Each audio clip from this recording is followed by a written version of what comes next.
Okay, so it's Short Avenue, and we're at Cherry Jam Studios, or correct me if I'm wrong, guys. So it's Gene Scarpelli. Go. Yeah, hello. How's it I'm going, Gene. Glad you guys can make it. Yeah, much So appreciated. Tell us about your band. Short Avenue is a band that was formed in '87 with us three guys here, which is Tim and Joe here. Tim? Tim Leishman, Joe. Vilardo. Right. This is Chris Brown, who's also he's basically part of Short Avenue too. He's been there since we all grew up together. We went to school together, and we did quite a bit during the years back in the Gaswork days, Entex, Rock and Roll Heaven, and Hot Rocks, whatever the hell, you know. We go way back, and after all these years, we decided to put it back together, and we've been having a hell of a lot of fun. So, if it's fun, we keep going at it, and that's what we're doing. So. What was that last song you guys just played? That was one That'll Be Me. It's one I wrote a little while back, and it sort of sat in the drawer for a while, and as soon as we started doing this, I thought, let's pull it out and see what happens. Yeah. Pull it out. That's what she don't said like- again. I don't like when you pull it out. We prefer if he doesn't do that, but yeah, we were happy with that one, yeah. And what's your history with the band, Joe?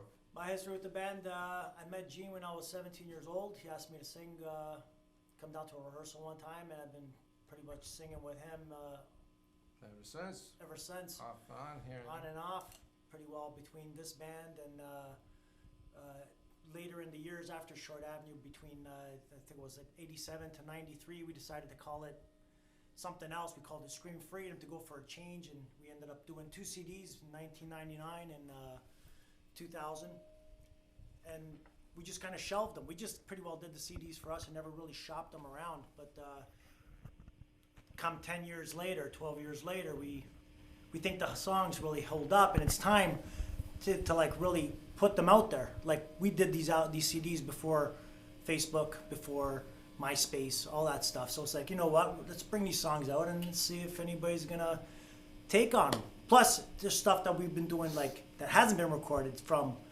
the late '80s that we still think hold up. So we're doing it, and we're just gonna go and have a couple of shows and have some fun with it and see what the crowd thinks.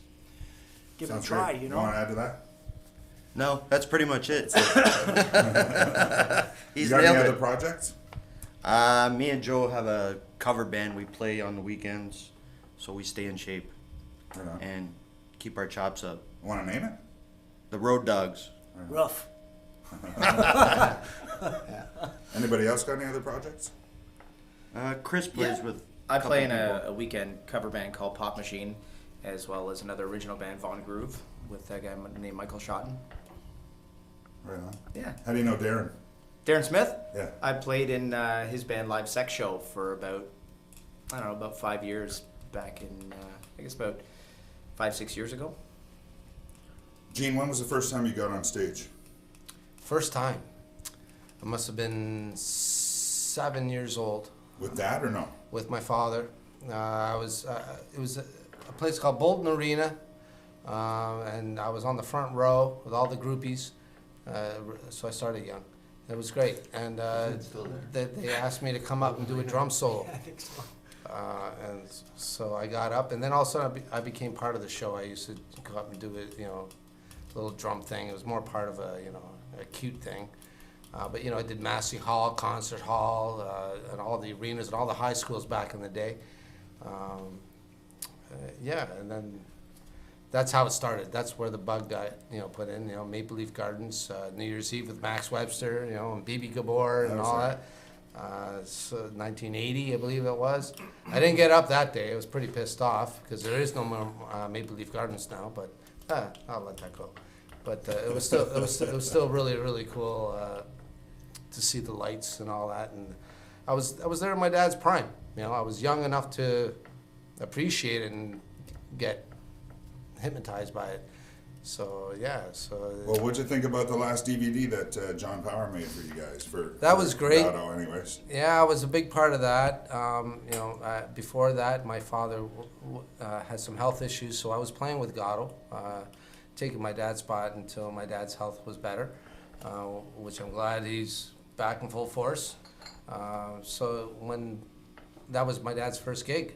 Was back with Gatto. So, and I saw what That's you a did great there. DVD, by the way. So yeah, so I got to take part in that, and I'm still going to be doing some more. I'll be making some appearances with Gatto. I still have been since then. And it's good playing with my dad. Well, New Year's at Rock Pile was awesome. Yeah, that's right. You were there. Yeah. That was that's basically what I'm doing is those guest spots near the end of the set. You know, I get up and play.